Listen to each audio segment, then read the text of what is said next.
On Christmas Eve, Fritz and Mary were looking forward to unpacking their presents.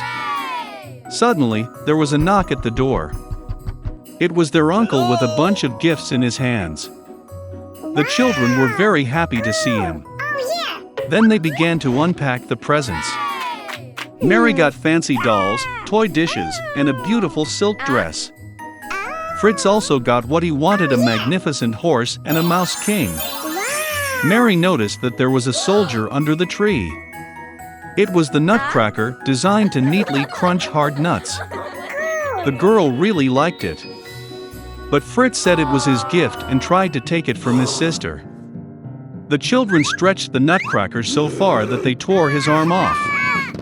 The broken toy became unnecessary for the boy. Mary was very upset and burst into tears. But my uncle was able to repair the soldier. The girl was happy and hugged him gently. The day was very busy, so she soon got tired and fell asleep right under the tree. During her sleep, Mary heard strange sounds. They were like mouse fuss. The girl opened her eyes. The objects in the house seemed much larger than they were. And the tree under which she fell asleep became absolutely gigantic. Mary realized that it was not the objects that had increased, but that she had decreased. Suddenly, the Mouse King with his army appeared before the eyes of the astonished girl. Mary was very frightened and wanted to run away. But the giant mice stopped her. And then a miracle happened. The Nutcracker jumped to his feet and grabbed the girl. They instantly climbed the tree to the bookshelf, and along it got to Fritz's toys. There was a whole collection of tin soldiers. The Nutcracker called for help. The soldiers immediately jumped to their feet and ran after him. The Nutcracker took command of the army, and the soldiers began to fight the army of the Mouse King. The battle between toys and mice was fierce. But, unfortunately, there were too many mice, and the Nutcracker army began to suffer defeat. Mary saw this and ran out of her hiding place. She threw her shoe at the Mouse King and hit him right in the head, and he fell to the floor unconscious. The rest of the mice realized that the battle was lost and ran away in all directions.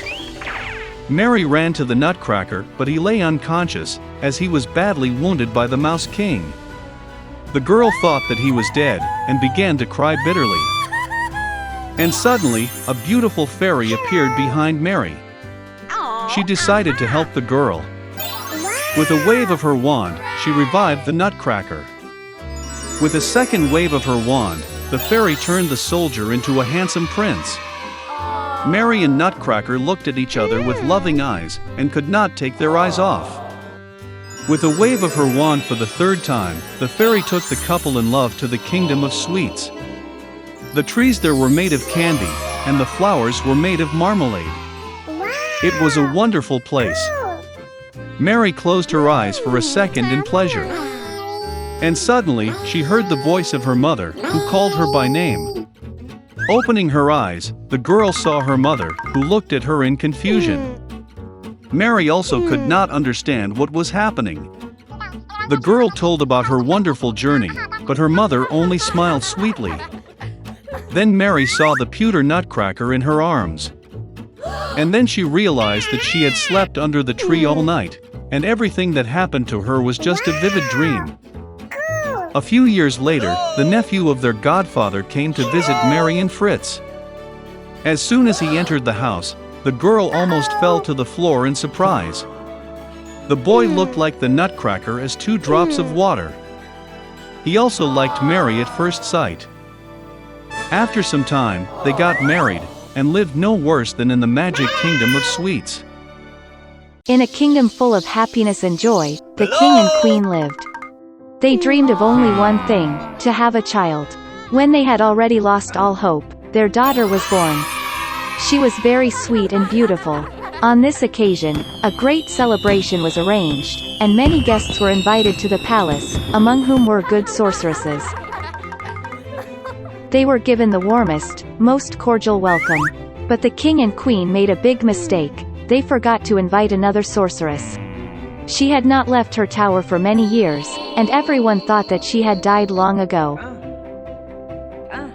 When the time came to give gifts to the princess, the fairies generously rewarded her with beauty, a kind heart, intelligence, a beautiful voice, the ability to dance and play various musical instruments.